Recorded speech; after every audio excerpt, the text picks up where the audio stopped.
Shalom Pak Marco. Shalom. Boleh dong, jadi masyarakat ini pengen tahu persyaratan dan alur penegrian sekolah Kristen binaan Kementerian Agama Ditjen Bimas Kristen.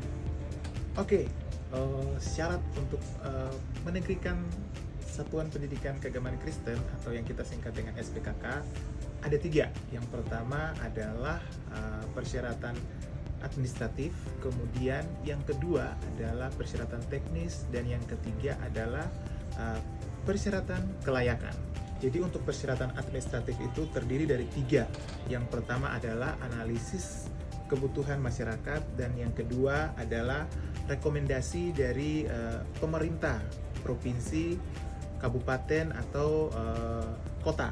Kemudian yang ketiga adalah rekomendasi dari kepala kantor Kementerian Agama atau kepala kantor wilayah Kementerian Agama setempat.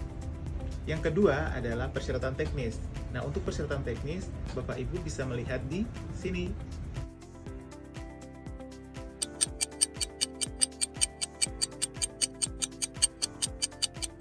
Kemudian yang ketiga adalah persyaratan kelayakan. Nah, untuk persyaratan kelayakan ini perlu adanya studi kelayakan mengenai aspek tata ruang, geografis, ekologis, sosial, dan budaya. Dan yang keduanya adalah demografi anak usia pendidikan dengan ketersediaan satuan pendidikan keagamaan Kristen yang formal. Nah, untuk alur penegrian itu seperti apa ya Pak? Oke, jadi untuk alur penegriannya, setelah dokumen proposal yang akan diajukan itu lengkap, Bapak Ibu dapat mengirim usulan proposalnya melalui kantor Kementerian Agama setempat, ataupun bisa dapat langsung mengirim kepada Ditjen Bimas Kristen. Nah, setelah kami terima dokumen usulan proposalnya, di tim Ortala akan menilai usulan proposal tersebut. Jika terdapat kekurangan, maka kami akan melakukan konfirmasi rapat bersama antara pihak pemohon dengan kami, bersama-sama juga dengan Kabid Pembimas. Nah, untuk memastikan lagi kelengkapan dokumen dari proposal yang dimaksud. Setelah terpenuhi atau dipenuhi oleh pemohon, kami akan menindaklanjuti dengan mengirimkan usulan tersebut kepada Sekretaris Jenderal Kementerian Agama, CEKI, Kepala Biro Organisasi dan Tata Laksana. Nah, setelah sampai di sana akan dibahas bersama lagi di tingkat kementerian bersama dengan Satuan Pendidikan Keagamaan dari dimas-dimas yang lain. Nah, menjadi satu paket dalam usulan itu, dari Biro Ortala akan mengirim lagi kepada Menpan RB. Nah, di sana Menpan RB akan melihat usulan dari seluruh satuan pendidikan keagamaan dari Kementerian Agama.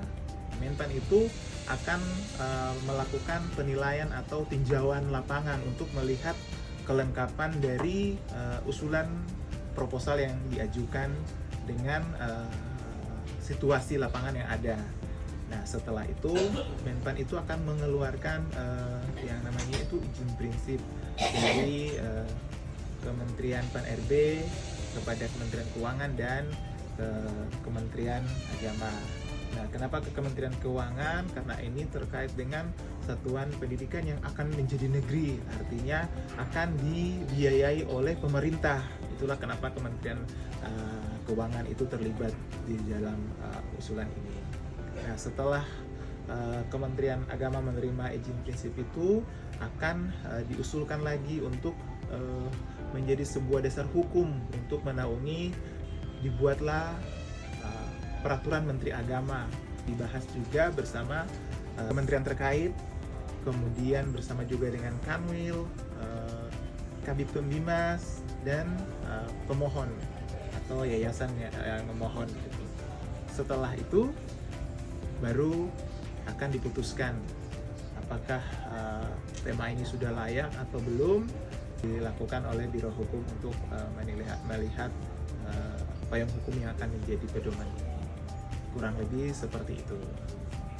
Manfaat apa nih Pak yang diterima masyarakat setelah sekolahnya dinegrikan? Oke, manfaat yang diterima dari penegrian itu yang pertama bagi tenaga pendidik dan kependidikan secara aturan, dan jika itu sudah menjadi negeri artinya tidak perlu ragu lagi bagi Bapak Ibu yang akan menjadi guru ataupun tenaga kependidikan di Satuan Pendidikan Kristen yang sudah negeri, karena pembiayaan semua ditanggung oleh pemerintah.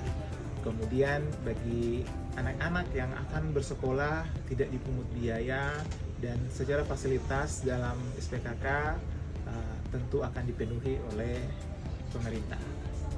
Untuk informasi selengkapnya bisa diperoleh di mana ya Pak? Untuk informasi lengkap, Bapak Ibu bisa mengakses atau bisa melihat di website resmi Dijen Bimas Kristen Kementerian Agama Republik Indonesia. Oke, terima kasih Bapak informasinya. Tuhan Yesus memberkati. Terima kasih.